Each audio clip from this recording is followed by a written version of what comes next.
का असर। एक बार एक राजा शिकार के उद्देश्य से अपने काफिलों के साथ किसी जंगल से गुजर रहा था। दूर दूर तक शिकार नजर नहीं आ रहा था। वो धीरे धीरे घनघोर जंगल में प्रवेश करते गया। अभी कुछ ही दूर गए थे कि उन्हें कुछ डाकुओं के छिपने की जगह दिखाई दी।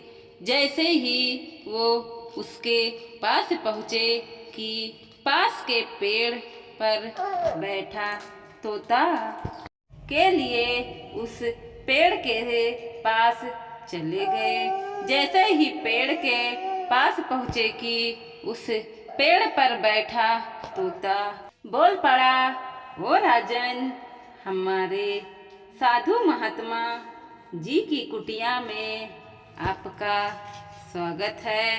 अंदर आए, पानी पीजिए और विश्राम कीजिए।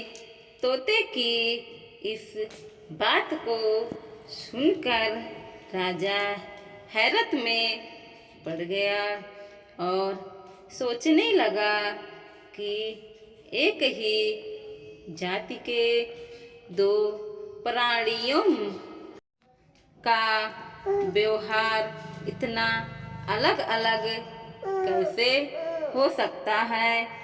राजा को कुछ समझ नहीं आ रहा था।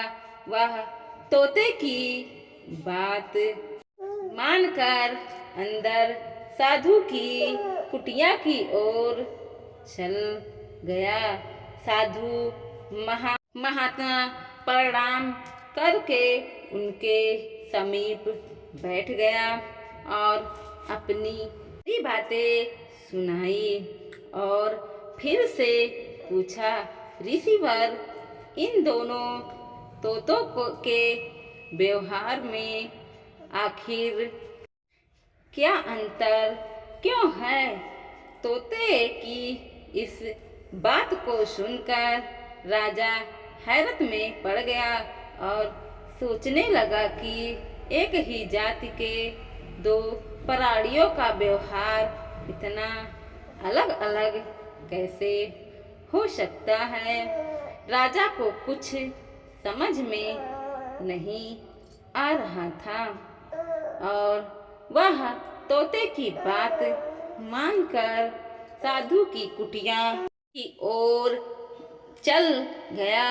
साधु महात्मा जी को प्रणाम करके उनके समीप बैठ गया और अपनी सारी कहानी और फिर धीरे से पूछा, ऋषिवर, इन दोनों तोतों के व्यवहार में आखिर इतना अंतर क्यों है?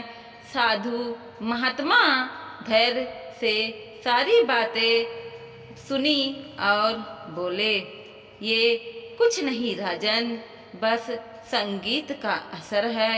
डाकुओं के साथ रहकर तोते भी डाकुओं की तरह व्यवहार करने लगे हैं और उनकी भी भाषा बोलने लगे हैं। अर्थात जो जिस वातावरण में रहता है वह वैसे ही बन जाता है।